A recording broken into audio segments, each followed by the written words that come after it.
25-30, 35-40, 45-50, 45. There goes Davis. Oh, my God. Davis is going to run it all the way back. Auburn's going to win the football game. They give it back now to the 30. They're down to the 20. Oh, the man is out on the field. He's going to go into the end zone. Four-man Alabama rush. Got him. Oh, no, they didn't. Oh, my gracious. Yep. How about that?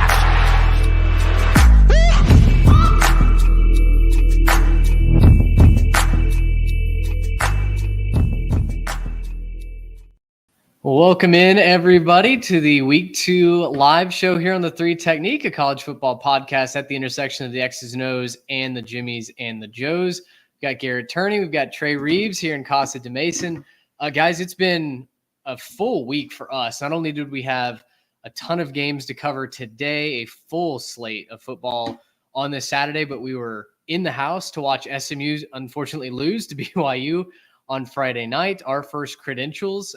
Garrett, it's been a lot of fun. We got to hang out, got the gang back together, and we're here to break it all down today. Yeah, man. First off, awesome day just getting to sit around and watch football after that, crazy experience last night. We got some awesome maybe behind the scenes and maybe for another podcast stories from the night last night at SMU. There's some crazy stories from that one, and I'm excited to talk. If you want the details, maybe message us privately and we can have a conversation. Offline conversations. But no, it was just fun getting to watch football all day, get to kind of watch this honestly kind of crazy slate. We were talking about it right before y'all left.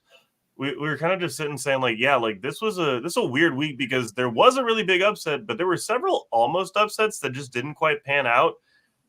I'm honestly kind of thrilled to talk about it because I feel like we got to see a lot of pretenders kind of exposed, even though they might have escaped with the win.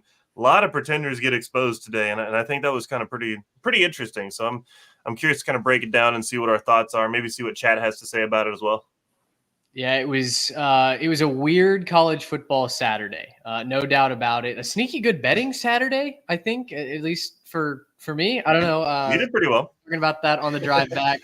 But we've got a lot to get into. We've got Texas's domination in the Big House to talk about. Notre Dame goes down to Northern Illinois. The Cyhawk Trophy, that game went about as I expected it, maybe not in the order of events that I thought it would happen, but Iowa State able to take down Iowa. Plenty to get into. Trey, we'll start with you first. I guess let's start with Texas and Michigan.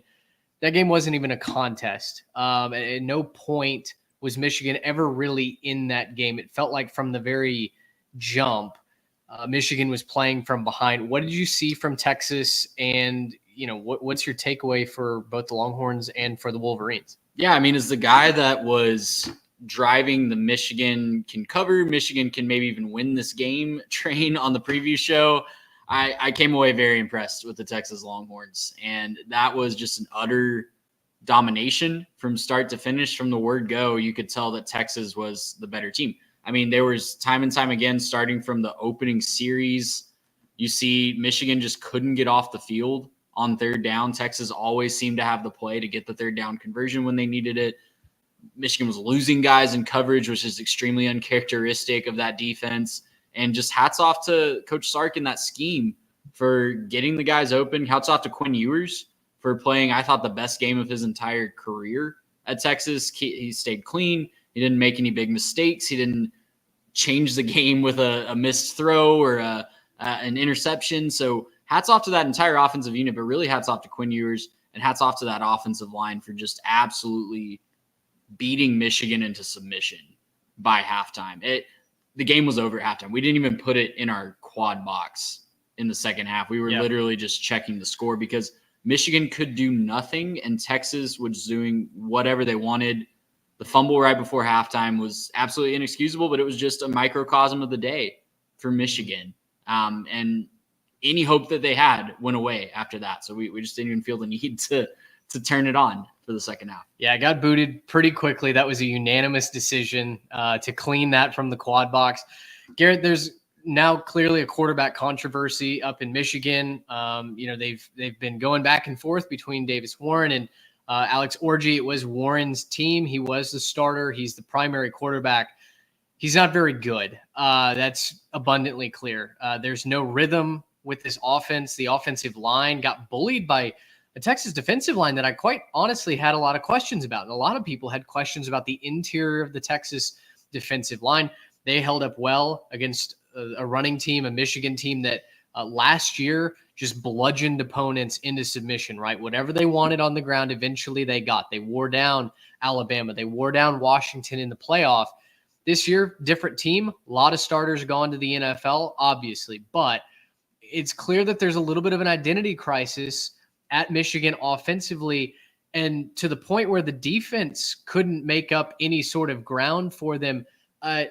Talk to me about what you saw from the Wolverines and how concerned are you, given the rest of their schedule, that Michigan's going to have to figure some things out and figure them out quickly. It's definitely not panic time for Michigan, because I think what we saw was Texas just being one of the better teams in college football, right? That end of the day, Texas proved a lot. They certainly weren't necessarily explosive or just massively successful in everything they wanted to do. It wasn't like they were playing Colorado State just throwing against the air, right? Like, they had to go against a good defense, and they still put up 31 and scored pretty effectively, were pretty efficient with the football. They obviously couldn't move at will as easily as maybe they would against lesser defenses, but that's still a really good Michigan defense that they did that to. Problem is, obviously, Michigan's defense was out there a little bit too much because, Michigan can't move the ball. And, going into the year, I think a lot of people, myself included, thought that, Michigan's a running-based team, so they're going to be able to do a lot of the same things that they've done in the past. But, for all that we maybe gave him crap for, McCarthy knew how to steer the ship. And they just don't have a guy who knows how to run whatever this offense is. Maybe you could blame it on Harbaugh being out and some of the magic's gone like this. I don't know what the situation is exactly. You probably have to go in and ask a lot of people much closer to the program than us. But, man, there is a problem at Michigan with the offense. They don't have a quarterback, in my estimation. There's a reason they're not throwing Alex Orji out there that consistently, and it's because he's no better throwing the football. He really doesn't have that talent in the arm. I know a lot of people were hoping that maybe he could progress similar to Milroe. The problem is Milroe has arm talent. He just had to figure out how to play college ball. I'm not sure Orji has that kind of talent. Mm-hmm. And maybe he'll prove us all wrong. Maybe someday, we'll look back and say that this is one of the coldest possible takes, right? Like, Alex Orji could develop into a really good quarterback, but I don't think he can at Michigan, because we haven't really seen Michigan develop high-level quarterbacks in a while. It seems like, for a long time, Michigan's kind of just put out average run-of-the-mill quarterbacks who can, kind of get to their ceiling as like a bus driver, or a ceiling of like an effective, can kind of make the offense work type of thing. But we really haven't seen a quarterback just explode at Michigan in a while. And I'm starting to get a little bit nervous that maybe it's just Michigan not understanding quarterback development. Maybe it's Michigan not knowing how to recruit quarterbacks. We certainly could talk about Michigan's recruiting issues if you want to get into that. But I just think at the end of the day, man, Michigan has some issues on offense that maybe long-term you can come up with solutions to. Short-term, I don't know if you got the guys on your roster. And that's going to get real concerning once you get into the meat of this schedule, because Texas is not the only good team on their schedule, right? There's a lot of good teams on this schedule that will definitely push them. And I think if Michigan can play that ground control, they'll be okay. But if they can't establish the run like they weren't able to today, and they really weren't able to really hold the ball and kind of just bully people, they weren't able to do that. If they can't do that against Ohio State, if they can't do that against any of the other teams on the Big Ten schedule, it's going to be kind of an ugly year, I think, for Michigan. I think we expected a step back, but this is a big step back for Michigan, in my opinion. Well, it was interesting because Michigan even looked slow. I thought their defense looked slow compared to the speed of Texas, right? I mean, we talked about that on the preview show. Texas feels like they've got 2 4x100 relay teams out wide. They were able to run the ball a little bit, certainly in the second half against this Michigan defensive front. Now, I think the Wolverines had maybe quit a little bit in that second half. It was over. It was over in the first 2 quarters. Texas was locked in. Credit the Longhorns for coming out and punching Michigan in the mouth. That is a hostile environment, so much so that a lot of people on their previews were saying, you know what, the Big House is worth maybe an entire score. And that's why they figured that that Michigan was going to cover. Trey, you had talked about the Big House plus that defense really playing into your prediction for that game. And it didn't matter for Texas. They came out and they eliminated those variables really, really quickly. You mentioned Quinn played a very clean game. So, yeah, exciting times ahead, I think, for the Longhorns. It's hard not to project them as a national championship favorite after such a dramatic win I did see one Texas beat writer tweet out that, enjoy this win while Michigan is ranked 10th in the country. Excuse me. God bless you. Live show. They're not going to finish the season there, right? This is going to be a team that has multiple other losses on that record, but no doubt, big moment for the Longhorns. To your point, like you were talking about, hey, like it might be worth a full score at home. Like that's kind of what concerns me. Is I think you might be right that Ann Arbor is a huge advantage, and they still put up 12. Like I think they still might have gotten that one score. Honestly, they might have still gotten the one score. Like that's or maybe Austin, taking a score off. Yeah, like and I look at these other games that they have scored a lot more than 31. Oh yeah, no, I think they hit 40 minimum if they were in Austin. But like I start to look at this and I say, okay, like looking at Michigan's schedule, there's definitely some reasons to be concerned. If you're looking at it, you got USC coming up in a couple of weeks. That's going to be a lot harder than you thought it was because USC, they look pretty formidable. And so I don't know if this is a massive concern for them. I don't think that USC is like a world beater like Texas, but they're definitely going to put up points. Mm-hmm. They do get that game in Ann Arbor, but like you got to turn around and win that game real quick. You do play at Washington. Don't know really what we think of them right now. But they do play Oregon at home and then go on the road to Ohio State at the end of the season. So like those are some of the big matchups on their schedule. Not necessarily a bunch of world beaters on here, but there's a couple really, really good teams left on the schedule that if Michigan's not careful, they could end up, possibly unranked, maybe in like the 8-4 territory if they're not careful. And I understand like you won your championship. Congratulations. Like fly the flag, banners hang forever. That's great. But this is not where Michigan fans want to be the year after winning their championship. It's hard to repeat, man. It's hard to win one. It's even harder to repeat. I don't know that any of us really figured Michigan would repeat this year, but boy, no. It does feel like the program has taken a significant step back this year. We'll see if Sharon Moore is the fall guy. He's reportedly coaching without a signed contract. A lot of drama up in Ann Arbor right now, which is not good for the Wolverines. We go from a team that has a difficult schedule the rest of the way to a team that we thought was going to coast to the college football playoff. I'm talking about one-time ranked Notre Dame Fighting Irish. They were 5th coming into this week. They will fall after losing to Northern Illinois today, 16-14. The Notre Dame Fighting Irish laid an egg in their home opener. Unfortunately, a theme that is becoming all too common in the head coaching tenure for Marcus Freeman. He lost to Marshall a couple of seasons ago. He now loses to Northern Illinois, giving the Huskies their first ever win over a top 10 program in school history. Garrett, I've got to turn a light up just a second. So take this and run with it. Notre Dame clearly did not play well. They fell asleep at the wheel, and the Huskies punched them in the mouth. Yeah, there are some pretty obvious issues, I think, in the pass game for Notre Dame.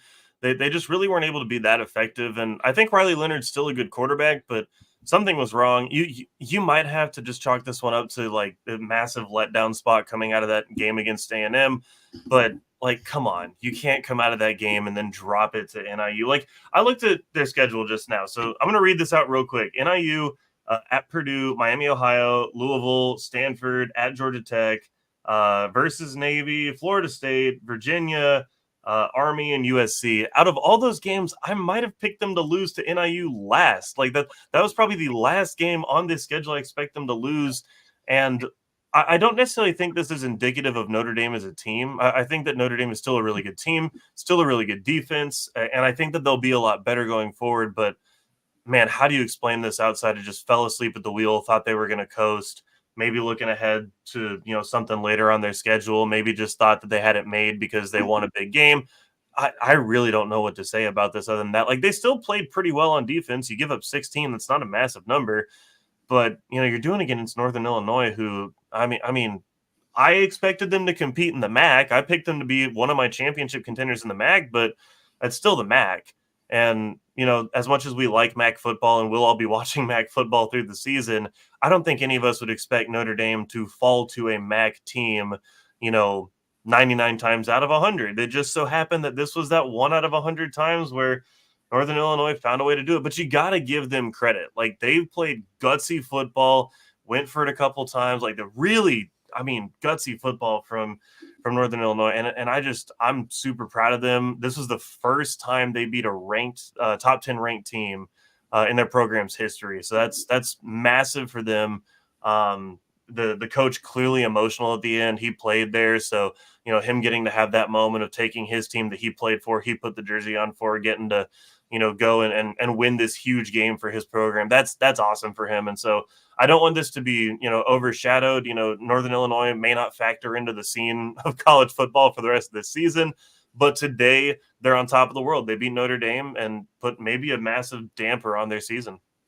Well, so for Northern Illinois, you mentioned Thomas Hammock, well-coached game, very clean game from Northern Illinois. They forced mistakes out of Riley Leonard that we, quite honestly, I think expected to see last week at Texas A&M.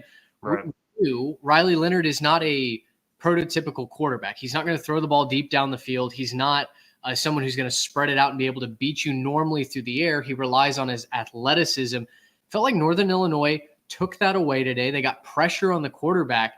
And because of that now, Trey, Notre Dame's left in a situation where they may still run the table. They may still go 11-1, but without a conference championship, without maybe a real quality win the rest of the way. We'll see what USC is like, but Florida State has dropped off as a quality win. That is not going to weigh much in the committee's eyes. So with this loss to Northern Illinois, are you worried about Notre Dame's chances to make the 12-team playoff given the competition in the Big Ten and the SEC?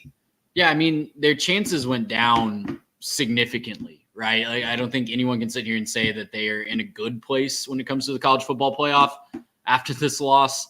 And what's really unfortunate for them is the control is now out of their hands, right? They can go 11-1, they can control what they can control, but now they have to be the biggest cheerleaders for Texas A&M, Florida State, and USC in the entire world, right? Because if your quality wins are a 4 or 5 loss Texas A&M, a Florida State team that might not make a bowl, like they're over/under sitting right now at 5.5 live, and a USC team that goes, even if they only lose 3 games total, including one to you, is that a playoff resume? Is that going to get you in over a 10-2 Ole Miss or a Alabama that might have slipped up a couple of times, or just you name the team, a Big 12 championship loser that hadn't lost a game or had only lost 1 game? So you have to win these types of games to remove that margin of error. And they had every opportunity to win this game. Like every single time that they were coming down the field in the second half, it's like, all right, here it is.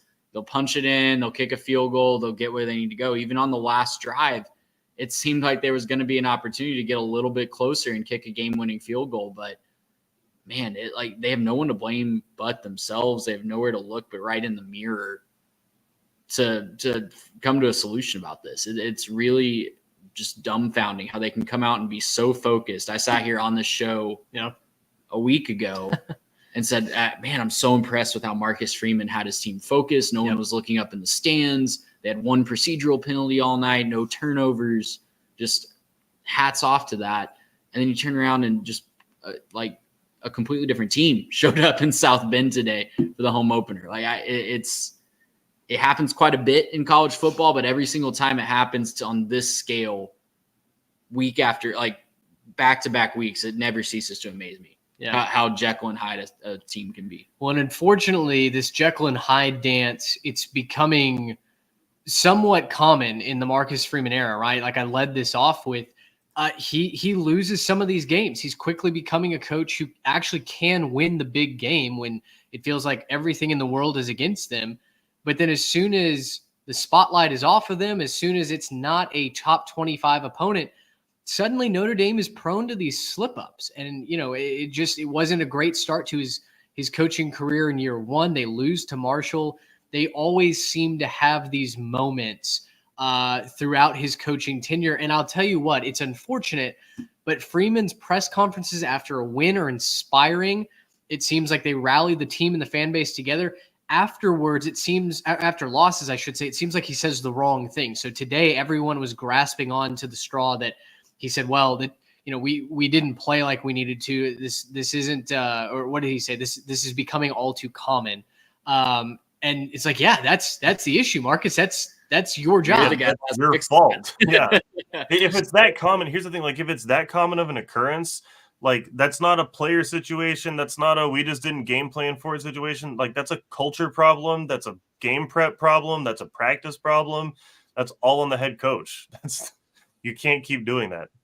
It's concerning. It's concerning for sure. So we'll see. Faison, what's his last name? One of their big wide receivers was out. He sprained his ankle against Texas A&M last week, so they lost one of their downfield weapons. They really had a hard time stopping the run, especially in the first half against Ontario Brown. They've got to get that cleaned up, but I'm concerned. Coverage lapses too. Yeah. Like that was the big thing for me, is like that vaunted secondary. They did a great job in College Station last week, just losing guys and missing tackles. And the big touchdown in the first half was a missed tackle, misplayed ball. Yeah. All right, let's go to the Cy-Hawk Trophy. And boy, this did not feel like it was going to go the Clones' way the entire game. But Iowa State pulls this out 20-19 over number 21 Iowa in Kinnick Stadium. The fourth straight time that this rivalry game has been won by the road team, 2 by Iowa and Ames, and now 2 by Iowa State in Iowa City. Guys, tale of two halves. And Trey, the TV crew even mentioned at half, I guess it was in the third quarter, at half, we didn't think that it was going to be necessary to play football in the second half. It was a 13-0 Iowa lead. The Hawkeyes had smothered the Cyclones offense. Iowa was getting exactly what they needed to on the ground. They weren't punching it into the end zone necessarily, but a 13-point margin against the Hawkeyes feels like, a 30-point margin against most teams, especially with how that defense was playing. Rocco Beck and company found a way in the second half, and ultimately they were the ones making plays down the stretch.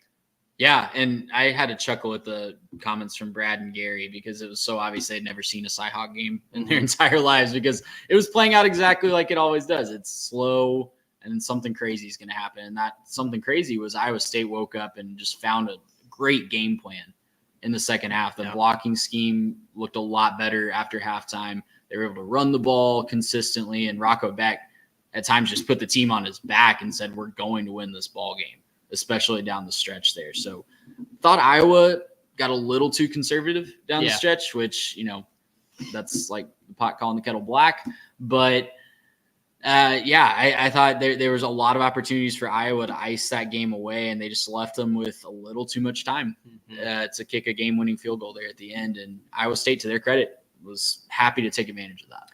Cade McNamara threw 2 more interceptions. I just don't think that Iowa's offense is going to be all that much more improved this season with McNamara running the show. I don't have confidence in his decision-making. He's certainly not good at pushing the ball down the field.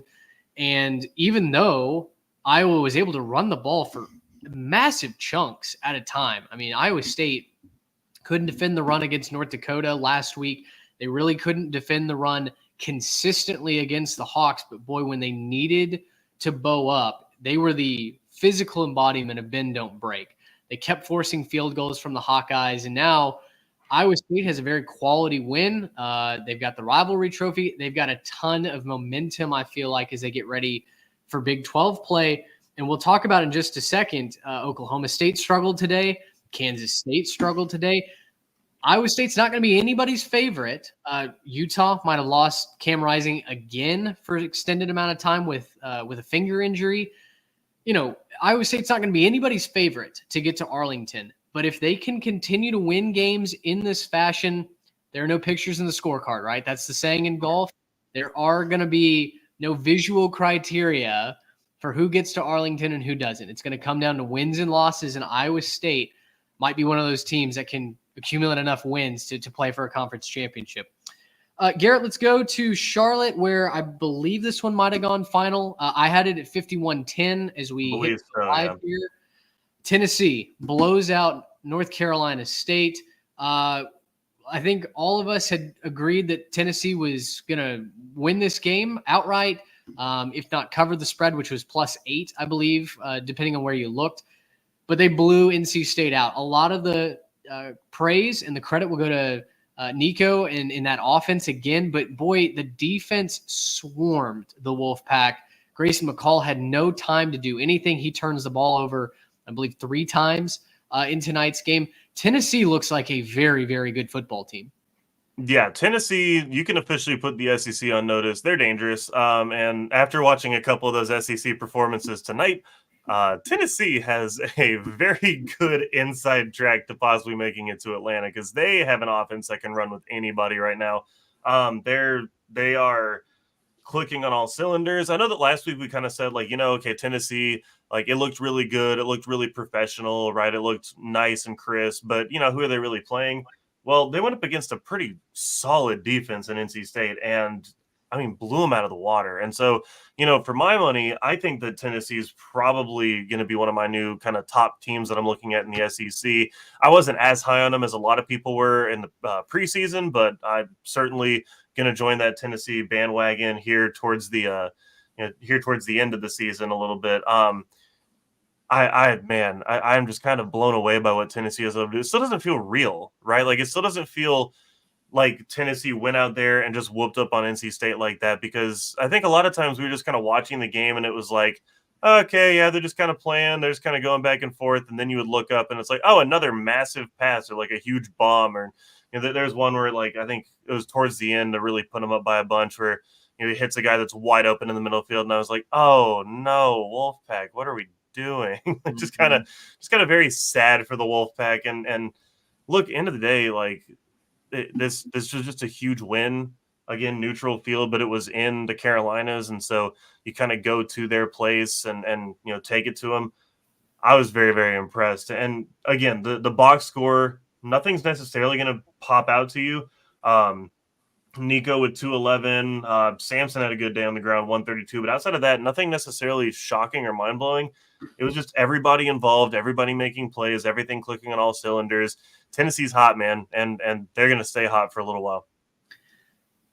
Yeah, to me, the more impressive thing, and the offense is going to be really good with Nico running the show. I think we can fully say that now. He passed a big test tonight with that 3-3-5 stack defense that gives a lot of quarterbacks troubles. But, man, the defense really stole the show for Tennessee for me tonight. It was a close game in the second quarter. NC State was driving, trying to make it 10-10. And Will Brooks, the former walk-on safety, picks it off and takes it 85 yards to the house. Yep. And then from there, the route was on, right? It was the defense setting the tone. The offense fed off of the defense tonight. That is a great sign if you're a Tennessee fan, because quite frankly, that's what's been holding them back the last couple of years is secondary play, letting teams score a little bit too much where your offense can't build momentum all the time. So if the defense is going to play that way and help the offense to build momentum on itself, like it's going to be game over for a lot of teams they play in the SEC this year. Yeah, it feels very cyclical for Tennessee. The offense feeds on the defense, which then feeds on the offense. They're a very, very good football team. I mentioned this on the preview show because I had a feeling that there was potentially impending disaster for NC State. This was their biggest recruiting weekend, likely of the entire year. This was a home game for the Wolfpack. They had multiple blue chip recruits in attendance, and it wasn't as dramatic as Miami dousing Florida in the swamp. But I wonder if there's a little bit of a similar effect, right? Where Tennessee and NC State obviously share recruiting pipelines. They're in 2 different leagues, but they're still competing for the same kind of recruits. And the best playmakers in the Carolinas just watched Tennessee take it to the best team in the Carolinas, right? I mean, I know South Carolina had a heck of a showing today. North Carolina won, but I don't think any of us think that they're better than NC State, right? And so that was a statement game for Tennessee on multiple different fronts. I think the Vols are certainly going to attract a lot of eyeballs as we head into conference play because, boy, they're going to be hot. Yeah. Let's talk Nebraska and Colorado. That's another game that a lot of people had their eyes on. It's fresh in a lot of people's memories here tonight. Nebraska 28, Colorado 10. Huskers did all of their damage in the first half. This was really a game of 2 halves, but nothing happened really in the second half. I think Colorado scored 1 touchdown, made it somewhat respectable, but didn't even get close to covering the spread. Garrett, what else can you say? Colorado's offensive line stinks once again.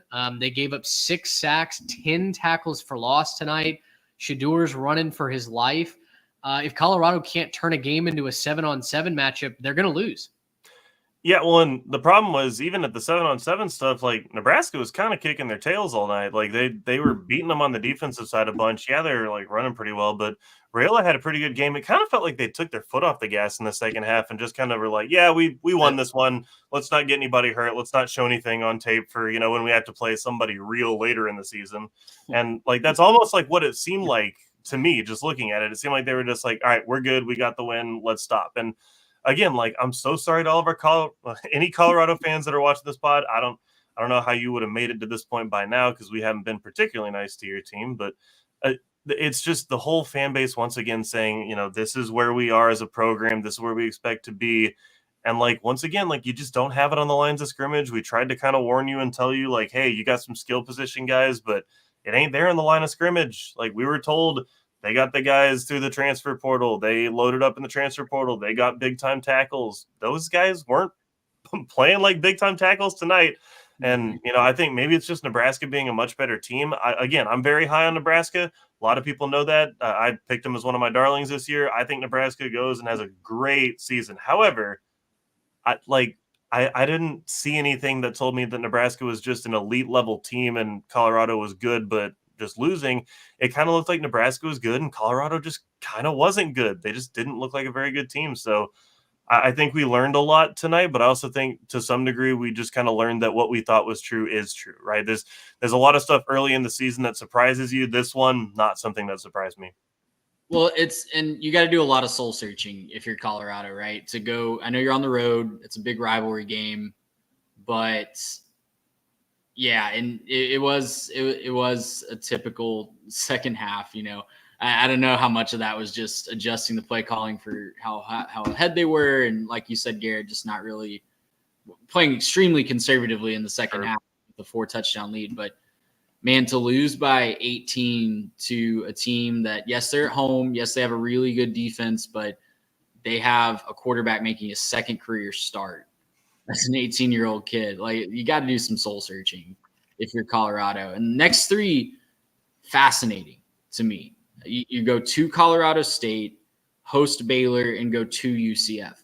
On paper, not defensive lines that you're terrified of. Mm-hmm. And so maybe there's an opportunity to build some momentum there before you go to host Kansas State and Arizona and go to Arizona in back-to-back weeks later on. But, got to do some soul searching. Got to find a way to give Shedeur Sanders some time. He clearly has talent. They clearly can get the ball. If they can get the ball to playmakers on offense, they can clearly do some stuff. But, man, they just don't have time to do anything, and I don't know how you fix that. And if they struggle with it against Colorado State next week, they might not win another game this year. I'm willing to say that if they struggle with that against Colorado State, they're not going to play a worse defensive line after that. Yeah, we'll see, man. I mean, it feels like the season might be hanging on a knife's edge now. The last two things I'll say about Colorado: Shiloh Sanders reportedly broke his arm today, so he might be out for the rest of the season.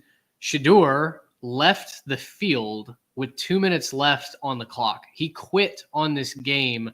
Whoever their backup is took over, which, a safety thing, player safety thing. I don't fault them there. But the fact that Shedeur was walking back to the locker room while the rest of his team is still on the field, to me, it tells you what kind of a leader he is. And it tells you what the culture is like in Boulder right now, where when things aren't going well, when things aren't going to make positive headlines for this team, unfortunately, they're not built to be able to sustain that. I know Colorado fans are going to be mad about that. I know that's not what they want to hear, but it's the truth. And I'll tell you this, from someone who has covered teams and seen that breakdown in the locker room firsthand, I know what that looks like. And I'm telling you that major red flags around Colorado's program right now. It is a house of damn cards that's going to fall in on itself if the cycle keeps repeating itself. Well, the big issue for me is, like, Colorado fans are going to get mad at people for talking about it. You should get mad at your quarterback for it, because you can't just quit on your team. Like, that's a life lesson generally. Things aren't going your way. You don't just walk out, right? You don't just leave everybody else there to take that. You don't want to be on the field when you lose and hear the crowd win. And you don't want to go shake everybody's hand after the game and have to, eat your words or whatever else. Like, I'm sorry, you can't just do that. You can't just bail on the game like that. It's unfortunate. We don't like that out of a player. And by the way, we've flamed players for much less than that. Like we've come after players because of, little things on the field or throwing a tantrum. And I mean, Shoegate was obviously an issue a couple years ago. But like, that's not quitting on a team. That's losing your head in a moment and not being able to, see the distance. You blow the game at the last second, whatever. You went out there, you talked all this mess in the offseason about how y'all are going to be great and amazing. And then look what happens. You lose, to Nebraska by a bunch. You get your tails whooped. And then you want to go bail on your team and let them all stand out there and lose, be there under the losing spotlight when the clock hits zeros, and then you decide to bail. Like, it's just, we're going to flame you for that because you deserve it. And like, if Colorado fans want to get mad, like, get mad at your players, right? Get mad at him for doing that. Well, real quick on Nebraska before we move on, because they did win the game, but I'm really excited to see how high they can fly, how they can use this as a springboard, because Northern Iowa next week, Illinois at home after that. They go to Purdue, they host Rutgers, to Indiana. There's a nice runway before they go to Columbus. They should be 7-0. Yep. Columbus. I mean, plain and simple as that. They are talented. They're put together. They're well coached. They should be 7-0. If they got mini Mahomes, they can do anything. All right, let's go back to the morning slate of games, because, boy, the morning slate today was gold. There's too much going on. Yeah, Trey, at one point we had like 6 different games on the screens, and even we were having information overload. One of us was pointing something out at the JMA Wireless Dome. One of us is watching what's going on in Penn State and Bowling Green. Let's start there. Number 8 Penn State survives a scare from Bowling Green. Trey, Bowling Green was ahead at the half. It felt like, very similarly to Notre Dame, overlooking a MAC opponent and perhaps looking down the road a little bit. Penn State's defense fell asleep at the wheel. They gave up, I think, something like 24 points in the first half. Drew Aller had some lazy throws. I felt like, don't need to break this game down in any sort of detail, but is there anything that Penn State can take away from this game after winning it, while they saw a team like Notre Dame fall? I think that's the best possible position to be in a game like this, is you still get your win. You still setting yourself up well for your goals for the rest of the season, but you do get the cliche lessons, right? You're not as good as you think you are. Anybody can come up and get you if they play a good game. I think this is great for James Franklin and company to have a game like this that they win and they can still have a lot of teachable moments. I think that's a coach's dream, honestly. One thing that I noticed, and I have noticed from just the first 2 weeks, home field advantage isn't as big of an advantage if you don't make it that advantage, if that makes any sense. Like, you cannot coast on the fact that your fans will be loud, because guess what? In most stadiums, you're going to get a loud crowd, right? Like, hostile environments aren't anything new to most of these players, especially in the age of the transfer portal. When you have guys that have played in 3 different spots, they've played in, potentially like 25 plus stadiums at this point in their college career. So I think the uniqueness of a home field advantage may be dwindling just a little bit. And it certainly can't be your team's calling card. If you have a sleepy 11 a.m. kick, you've got to treat it like any other game. And I think you're going to see the championship teams learn that lesson early on. Win your clunkers is what our friends over at the Solid Verbal say, right? Win your clunkers, make sure that you don't drop a game. I think Penn State is lucky, like you said, to get out with that win. Drew Aller, he's got some things to clean up. He looked amazing against West Virginia, but you can't rest on your laurels. Each new week is an opportunity for someone to come up and take that crown. And boy, Bowling Green almost did it today. We had Oklahoma State surviving in double overtime over Arkansas. Garrett, the worst bad beat of the year so far for Arkansas, plus 7.5 bettors like myself who watched that fade away. Oklahoma State's defense certainly looked overwhelmed by the speed and physicality of Arkansas at times. I didn't think Alan Bowman looked like a championship caliber quarterback for most of that game either. No, I think we saw some limitations with both teams. I think, obviously Arkansas came out hair on fire, jumped out to a big lead. They don't have that killer instinct yet. They haven't learned how to close, which is evident because they ended up losing that game after leading by a whole bunch. Yeah. Oklahoma State, things ended up working out for them. There are a couple kind of weird plays that got them there, but like, man, there were just some real glaring issues. I think Bowman is not the guy. And they're going to have to establish something through the air because, look, Ollie Gordon is as talented a running back as you're going to find in college football. The problem is he can't do it by himself. He was held pretty, quiet for a lot of this Arkansas game. shut him down pretty well today. Yeah, I mean, they could because they just said, I'm going to kind of stack this box in a way that we're going to defend the run or we're going to play our safeties a little close. We're going to, kind of be all looking for run first. And I mean, it got to a point where like they couldn't really have any success on the ground. And so they had to air it out, got in a lot of negative game script kind of situations. And I mean, at that point, it was kind of wraps because Bowman is not the kind of guy you can rely on by himself to just go back there, drop back, and make something happen. So I think Oklahoma State fans happy to escape with the win, but I don't think either side is leaving this game feeling fantastic about their squad. Yeah, I don't want to turn this into a referendum on Sam Pittman, but I don't know how you out first down a team 33-21. You hold them to 5 of 16 on third down conversions, and you outgain them 648 to 385, and you find a way to lose. Yeah, right. You shouldn't even find your way to overtime in that type of game. That's impressive. It's shocking. I'm not even mad. I'm just kind of impressed. Yeah. Tell you what, Arkansas had so many chances to win that game. Oklahoma State also had multiple chances to win that game well before double overtime. I mean, they shot themselves in the foot multiple times on that final drive. They should have won it in regulation. They missed a field goal. I guess they missed the field goal in the first overtime. That was also a terrible drive, terrible end to that possession. That should have been the easiest end to overtime in the world. Instead, they go to double overtime. Obviously, they get the job done. But, boy, I'm a little bit concerned about Oklahoma State. Like I said, I did not think they looked fast or physical when I expected them to at least be on par with Arkansas. I know they don't recruit like an SEC team, but, boy, that's a veteran unit. That's a team that has a championship pedigree, and I expected them to look a little bit more prepared for this game. And they did not. So I even tweeted at one point, I don't think either team deserves this win. It was really ugly, sloppy football. So Oklahoma State, win your clunker. You survive. Go learn some lessons from this. Arkansas. Were you more encouraged about Arkansas going forward? Sure. Because sure. I don't know that I expected them. We called them to cover. Yes. But the offense had some juice. And if they can figure something out on the defensive side of the ball, they might be a problem for some teams in the SEC. Here's the deal. Taylon Green is really good at moving the football. He's electric with his legs. He has a great arm. He doesn't always know where the ball is going. And he made some really poor throws that you kind of circle those and go, yeah, that might cost Arkansas a bowl game. Today, I felt like it cost them a bowl game. They had a chance to win that game, get a touchdown late.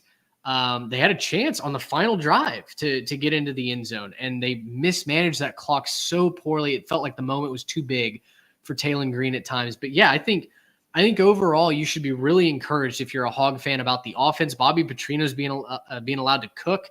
That's a great sign for your offense. You're going to beat some SEC teams that folks did not have you beating in the preseason, which I think is as good as you can expect from this Hogs team. And, then we'll see if they retain Sam Pittman, what they do going forward. But yeah, I think the future with Bobby Petrino at OC and with Taylon Green at quarterback is certainly bright. Kansas State will stay in the Big 12. Number 17, Kansas State ekes out a win on the road at Tulane. This felt like it was going to be Tulane's win the entire day. And then Kansas State comes back. They force a turnover. They get Darian Minso to fumble the football, little scoop and score. Kansas State offense looked very good. Avery Johnson, another mobile quarterback who can push the ball down the field. I loved what we saw from him.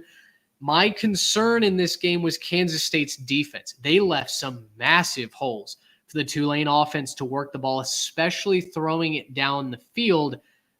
I don't know if you guys know this, but Big 12 teams, they like to push the ball down the field. Unless you're Iowa State, you need to be able to defend the forward pass, especially just a seam route. Kansas State couldn't defend a seam route today. Kansas State needs to go back to the drawing board and work on a bunch of things defensively. Otherwise, I think they're going to drop some games late in the season. And that was the reason why I picked Tulane as my outright winner this week. That was my upset outright winner, and obviously came up just short. Did cover the spread. It was a +9, I believe, or something like 9 or 7.5 or something like that. Did cover at the end. But I was just concerned, and one of the reasons I did that was because I was concerned that Avery Johnson wouldn't be able to be an effective passer, and he threw for 181. Like, that's not fantastic. I know that Tulane has a pretty solid defense, and they really shut him down. But he still kind of hasn't shown me that he can be that effective passer that can really lead this team to that next level. He's an effective runner. He does what he needs to with his legs. I still need to see more from him out of the pass game. And you're definitely right about the defense. There were some breaks on the back end that if they don't get those short up, there are much better teams in the Big 12 at passing the football effectively that are going to expose that to a much greater degree. Well, they're a big play defense. Let me go to bat for my Wildcats here just a little bit. Big play defense, and they made some big plays today. 2 takeaways, 1 they returned for a touchdown, 5 sacks. They were in the backfield a ton, 11 tackles for loss. So they're out there making plays. Did they have some busts? Absolutely, yes. I think Tulane threw for almost 350 yards with a guy that we 342. Yeah, quarterback. Freshman quarterback. So, I mean, encouraged by Tulane, like, first of all, like that great offensive effort. You're gonna be fired up to play at home. Kansas State certainly has a lot to work on, but just like with Penn State, when you get the win, it feels a lot better to work on those things than they're much happier than Notre Dame is tonight. What I am fascinated for and cannot wait for, certainly don't want to fast forward to, but what I cannot wait for, Tulane, Memphis, final week of the season. Likely, I think, for the American Championship. I mean, UTSA certainly feels like they might not be prepared for that moment after they may not be that this year. Yeah, 42-10, I think, was the final score down there in San Marcos. I could not have missed that pick by more. The Bobcats. I believe in the Bobcats at home, man. Cats ate them up. What can you say? But Tulane and Memphis, final week of the season. I think for the AAC crown, potentially a playoff berth on the line as well. Memphis might be undefeated going into that game, guys. I mean, with Florida State being on the rocks, like, Memphis might be undefeated. If this is Tulane's only loss, I'd better get some prime time coverage of that Green Wave and Tigers game. That's all I'll say on that. Syracuse 31, Georgia Tech 28. Trey, I'll turn this over to you because you were rooting for the Orange all day long. Kyle McCord was slinging the rock, man. He looked good. Yeah, this game was absolutely drunk at 11 a.m. It was fantastic. If you didn't get to watch this one, again, there were a ton of games happening in that 12 Eastern, 11 Central window. But Kyle McCord at Syracuse, man, we highlighted it all summer. What is it going to look like when he doesn't have the pressure, when he's not facing the defenses of the Big Ten, doesn't have the pressure of playing at Ohio State? I know you guys love Georgia Tech, but their big deficiency that we were scared of is the pass defense. They couldn't stop anybody today. DJU couldn't take advantage of it. Georgia State couldn't take advantage of it. Kyle McCord might have found the blueprint. 32 of 46 for 381 and 4. They ran the ball really well too when they needed to. Georgia Tech, great offensive performance of their own right. They almost came back and stole this game, recovered an onside kick late. Haynes King, absolute baller, just a gritty player. I don't know what more you can say about him. Led the team in rushing with 67 yards and 2 touchdowns. But, man, a fun one in the JBL Wireless. That's what it's called, right? I think it's JMA. JMA. Yeah. Carrier Dome. Carrier Dome. JBL Wireless. And, it's the Carrier Dome. And, man, I went out on a limb, picked Syracuse in this game, and guys, the Cuse might be good. The Cuse have some juice. I'm really excited to see what they can do going forward. Once again, asking the question, is Syracuse good? We're going to have to ask for a little bit because the next few games are Stanford, Holy Cross, and UNLV. They do go out to Vegas, so that one could be really interesting on a Friday night. But I don't think we're going to learn if they're good against Stanford and Holy Cross the next couple of weeks. I don't know, man. Ashton Daniels, I'm telling you, don't sleep on the Cardinal right now. They won today. They did win today. They did win today. Quick evening slate update because obviously some situations. Yeah, this is a live show on a situation. Saturday night, so we do have the big screen going right now. So Trey, I backed Mississippi State against Arizona State. I believe I said something to the effect of Mississippi State recruits It just better. means more is what you said. I think is what I yeah. think as I poured myself a glass of sweet tea, I said it just means more. It is 27-3 Arizona State right now. They're not even at the half. We have a big man touchdown in Tempe. So, yeah, the Jeff Lebby era is going to take a little bit longer to get up and running, I think. The Red Raiders are losing the Mike Leach Bowl 27-10. It honestly shouldn't be that close. Yeah. Mateer's Privateers, they're rolling. He's slinging it. Wazoo's forced a couple of turnovers. The Red Raiders are going to play zero defense this year, which really stinks because, boy, I think they'd be fun if they could stop a nosebleed. And then USC is up 17-0 over Utah State. Do y'all have the Ducks? The Ducks. Yeah, Oregon just tied it up. Just tied it up, kicking to take the lead. Yep. And Southern Utah has UTEP in the game that I'm sure everybody is on pins and needles for. They're on the 4.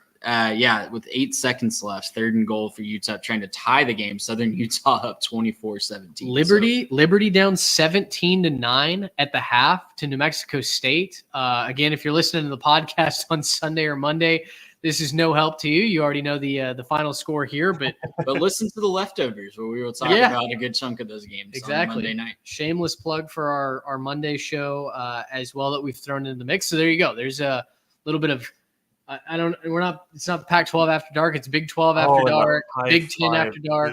I just saw the replay of that, the Oregon touchdown. They high five on the way into the end zone. That's pretty sick. I love that today. Yeah, you love a good celebration. Love that. All right, let's keep moving through the games. We'll go kind of rapid fire through the rest of these. We'll wrap it up. Touchdown UTEP, baby. Do we go for 2 or do we? Scotty Walden trying to get a win against. Man, I missed the live show. I didn't get to go last week. I love the live show. This is fun. Cal upsets Auburn today, guys. Peyton Thorne threw 4 interceptions to the Golden Bears. It was the most interceptions that Auburn had thrown in a game since Check's notes, their game against Cal last year when they were out in Berkeley. His days at Auburn have to be over. I've seen every Auburn insider I know, friends with, what have you. They're all calling for his job. I believe it's a freshman who might be next in line at Auburn because if you remember, Robbie Ashford is now up at South Carolina. We saw him running the ball for the Gamecocks. I don't know what Auburn does at quarterback, but they stink offensively once again. Yeah. 14 points against a Cal defense that was one of the worst in the Pac-12 last year. They've made some improvements this year. We told you that in the preseason preview shows, but still 14 points at home. Auburn has this weird ability to lose to seemingly lesser opponents at home in really embarrassing fashions. And today, turning the ball over 4 times, they weren't able to move it. I mean, it was as, I think, disgruntling a game that Hugh Freeze has had since they got blown out by New Mexico State. Yeah, well, and it's certainly not that bad, right? Because Cal's a much better team than New Mexico State was, right? This is a good team that can win New Mexico State team. Hang on. Cal's better than New Mexico State. Come on. Pick them on a neutral field. Anyways, okay. They beat them on a home field. No, I'm saying, like, objectively, I think this team was better. And still, like, this was a very embarrassing loss, and you really can't excuse it. And especially because, like, the line going into this season for Auburn was just like, hey, we're going to be better because we got better guys around Thorne. We got receivers, we got running backs. Like, we're going to be better at those positions. And it's probably true, but we can't tell because Thorne's still the problem. He's just not a good quarterback. And I think at this point, it doesn't really matter if you have a freshman right behind him. You have to try something else. You have to be able to say, like, okay, well, if you're going to be throwing 4 picks against Cal, we don't need to see anything else. It's time for something else. Even if they're going to have to learn on the fly or, baptism by fire or something like that. Like, it's got to be something else for Auburn. You can't keep doing this. Yeah, I think breaking in a new quarterback might be more advantageous, might take better care of the football. And you may not win more this year, but, like, you'll get him ready for the future, maybe for the last half of the year. Maybe he's ready to go by the time you hit Iron Bowl. Like, we don't know, right? We don't know what they could be. You just got to start to develop somebody else because Thorne ain't it. I have really bad news for Auburn fans. If they want to break in quarterback next week, they play another team from New Mexico. So next week might not be the week. A New Mexico team that's 0-2, but they can put up some points. So, Auburn fans are hearing "fortunate son" in their ear.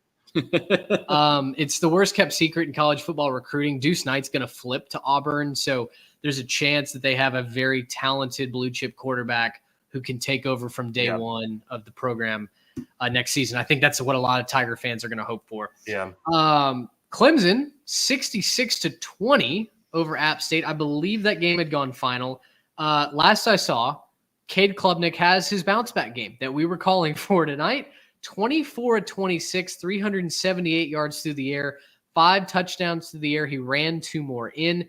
Breakout game for true freshman wide receiver Bryant Wesco. He had 3 catches for $130 and a tutter. This was the response that Clemson needed. This was the Garrett Riley moment that the Tigers had to have to redeem, I think, the fans' optimism in this season. Trey, you and I were calling for App State to cover the spread here, to stay competitive, to make Clemson sweat at times. I think it was 35-0 at the end of the first quarter. Is that right? Yeah. 35-0 at the end of the first quarter. So safe to say nobody was doing any sweating of any kind. Yeah, and I mean, it wasn't like App State's offense, they couldn't get things going quickly, but it wasn't like they were giving them easy turnovers or, I think a couple of backups threw a couple of interceptions on a trick play or something, but like Aguilar didn't have a bad game statistically. He just got blitzkrieged by the opposing offense, and you're right. It's a neck crack game for Clemson. Had to feel good for those fans that have been hearing all the noise all week. Had to feel good for those players, especially. They've been hearing all the noise all week, and hats off to them. That's awesome.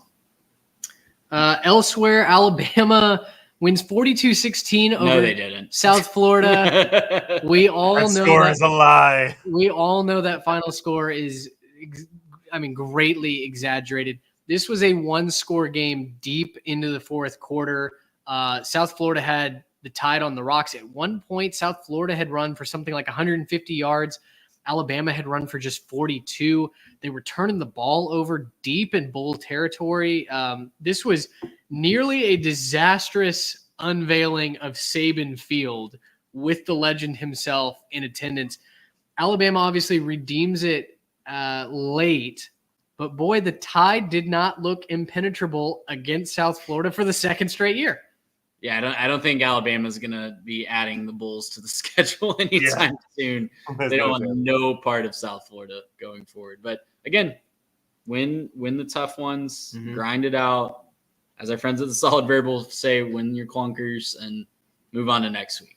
That's right. Get out 1-0 each week. And, that turned out pretty well for Alabama last year, right? They go on to win the SEC championship. We'll see what they do this year. Ryan Williams, of note, had a day. He's the youngest player in Division I college football.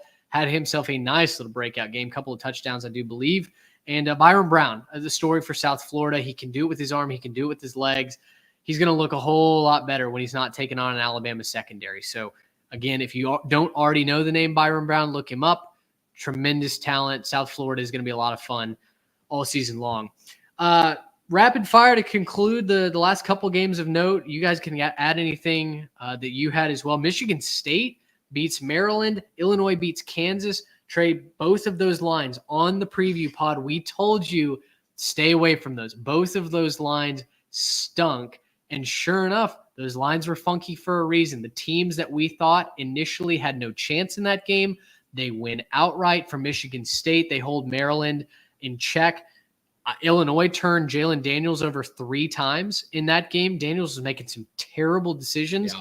And Sparty, 2-0. Illinois, 2-0. A couple of teams that we would figure would be fighting for bowl eligibility took a big step towards playing in the postseason. And September, Maryland, man, rest in peace. We thought that was would a lot. Carry through. Thought it was a lot. Tell you what, my prediction that Maryland beats USC, that one's looking like it's on the rocks early, but I will claim I called Iowa State back in like July, so we'll hold to that one. Pitt beats Cincy on a massive That comeback. was a fun game. You said you were watching this one on your phone. You said that there was just terrible clock management in the whole last minute of this game. This is an epidemic. We don't have time to talk.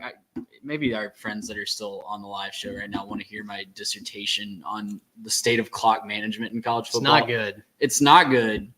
And you can't blame the 2-minute timeout because it was really bad before that. And it's only gotten worse because of the 2-minute timeout or this year with the 2-minute timeout. It's an epidemic, man. We got to have some remediation classes with some of these coaches. The value of a timeout versus 5 yards with 12 minutes to go in the first quarter. Like we gotta do something. It's getting ridiculous. I agree. There's some really at the SMU game, SMU and BYU, they're just calling timeouts like they're going out of style early on in the third quarter. And we said in the press box, man, I wonder if they're going to need those later. And sure enough, SMU really would have loved to have had a couple timeouts. Well, didn't they have one extra that they could have used that would have saved them like 12 seconds at the end of the game? They could have made BYU punt that ball back. I don't know why Lashley didn't call that timeout. Which, total side note, that was an awesome experience, but yeah, not necessarily fun to be around the SMU guys. They're good people, obviously. Loved everything about hanging out with them, but man, just kind of a downer in the press box for that first time up there to kind of be up there in a game that probably shouldn't have been very close, and then to ultimately lose that one. That was a disappointment. We flew a little too close to the sun too. Yeah. They well and truly could have won that game by 21, 24 points. The floor was lava for SMU trying to get into the end zone. It was so frustrating to watch. Shout out the Mustang Mood. We met some really awesome guys, fellow podcasters. Good dudes. Up there in the press box. So shout out Mustang Mood. I'm sure we're going to talk ball with them really soon. Oklahoma barely beat Houston. Yeah. That was by nuts. 4, right? 16-12 with a safety there at the end. So don't know what that means for the Sooners. Obviously, a team, and really, like, this is a good lesson for everybody, right? Like, your team could really struggle. Notre Dame might go 11-1. Yeah, there's still a way higher than 0% chance that Notre Dame goes 11-1 this year, even with the loss to Northern Illinois. That would be hilarious if that was the one blemish on their resume. But these are 18 to 24, I guess, year old kids. Yeah. Cam Rising's like 29, but I mean, these are kids that it's really hard to get them up and consistent every single week. Yeah. So don't overreact.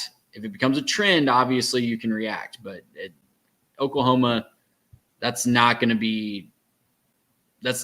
not be the worst we see them this year. That's definitely not going to be the best we see them this year. Yeah. Well, and talking a couple in the SEC real quick, obviously South Carolina with the huge win, Kentucky's on the rocks, and I have no idea what they do. Y'all see, I think Mark Stoops said something like that. He was asked a question about how can you improve off this. He's like, we can't. That's the crazy part. And I'm like, you don't want to hear that from your coach.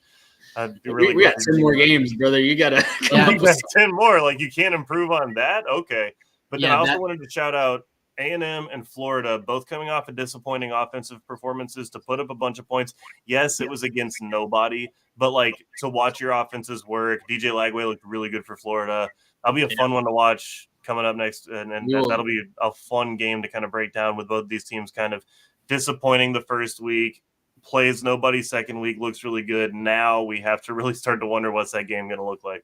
We will talk about DJ Lagway on the leftovers on Monday. I'm 100% sure of that. South Carolina 31-6 over Kentucky. Trey and I both told you on the preview show, take the Cats minus the points. They look so good, Mitch, against Southern Miss. Against Southern Miss in 3 incomplete quarters of football. It was like they found people on the street and dressed them up as their offense.